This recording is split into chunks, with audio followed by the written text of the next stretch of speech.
Hello, it's Deborah from the attic, and today I want to show you a number of little journals that I've made. These are mini journals, and they grew out of a project that I did last week. I think it was the previous video, the most recent video that I've loaded up.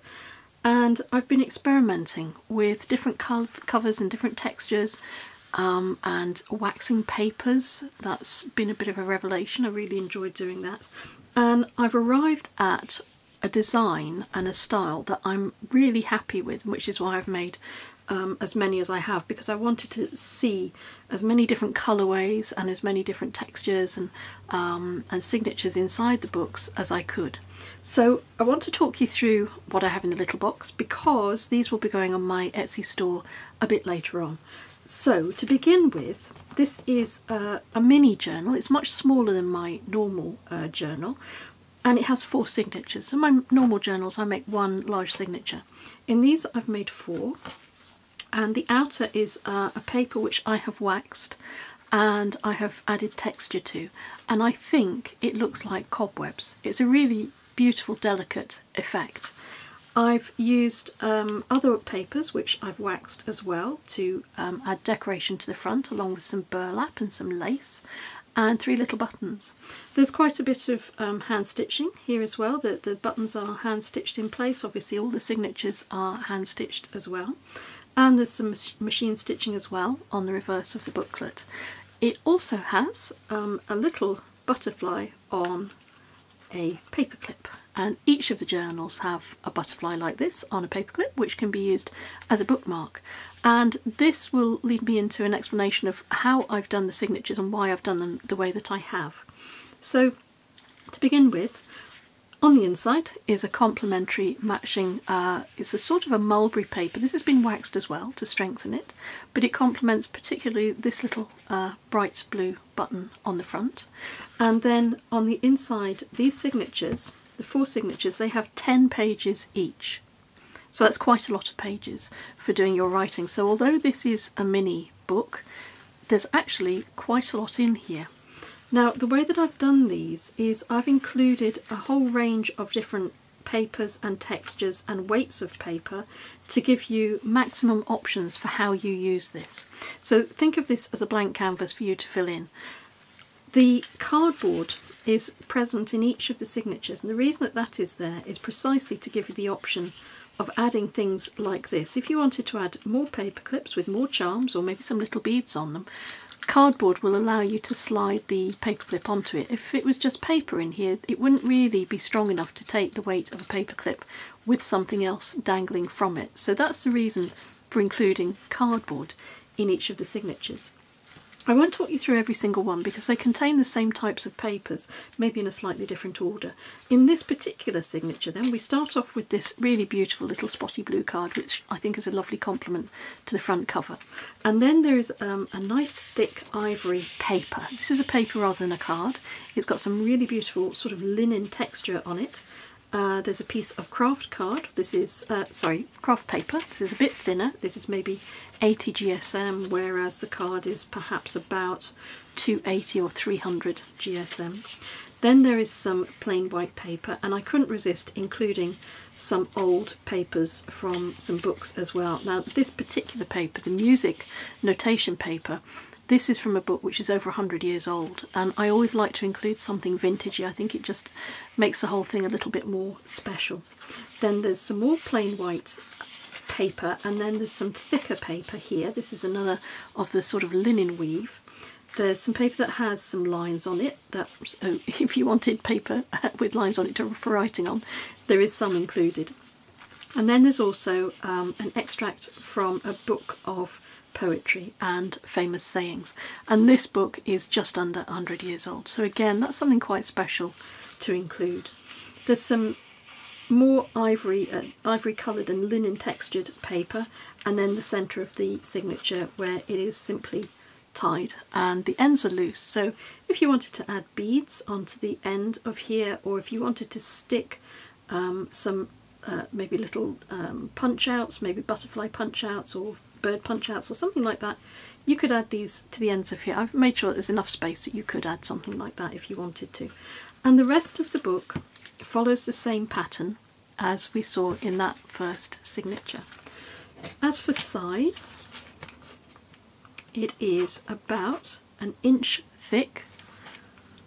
It's just under, it's about 3¼ inches wide, and it is just under 4½, maybe 4¼ inches tall. And I think these are a bit nice, they're a bit special. They're a nice size to hold in your hand. They're not big and bulky, and it's a nice size to make notes, to add little stickers to, or if you've got little photographs that you want to clip into here, or staple into the top of the pages.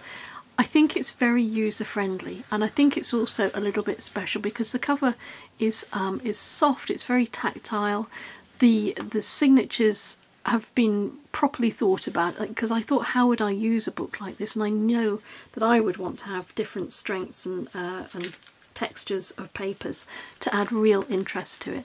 So that is how all of the books are constructed. There will be some slightly different cardboard colours in there to complement the covers of the book. So what I'm going to do is, oh, and each one also has the little butterfly on there as well. I made that detachable. So the reason I put it on a paper clip was because I thought, if this was being aimed at a man, because these are neutral gender, then if the butterfly wasn't appropriate to the recipient, then it's easy enough to remove it. So it could just be a journal without a paper clip. So I want to do a very, very quick flip through of these so you get an idea of the different covers and the different interiors. And I'm going to add a little bit of music because I've already talked quite a lot about what's in here. So let me just be quiet now, and I'll just flip you through each of the different journals very quickly.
Something else that might be of interest and is worth pointing out, the books that have these little linen buttons on them, these buttons date from about 1950 and they're called laundry buttons, and these were the very cheap, very easy to make buttons that were added to clothes that had to go through a mangle. So if your clothing needed to be put through a mangle, these are the laundry buttons that would be used because they were nice and flat, they were very sturdy, they wouldn't be damaged going through the mangle.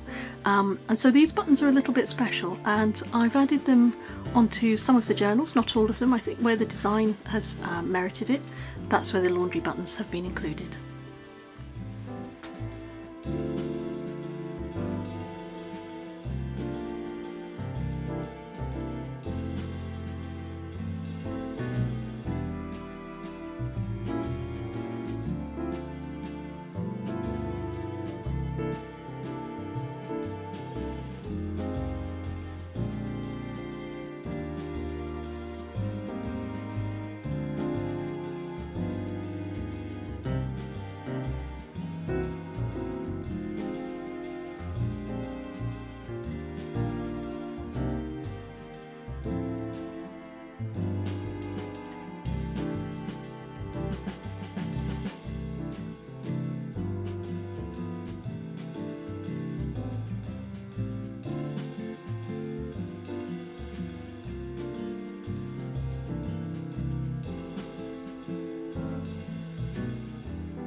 So those are the little mini journals.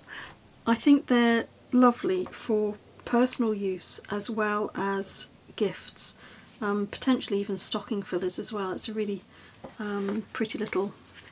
It's a pretty little thing to find and to have. So I hope you've enjoyed that quick flip through, and I'm going to say thank you very much for watching, and until we meet again, take care.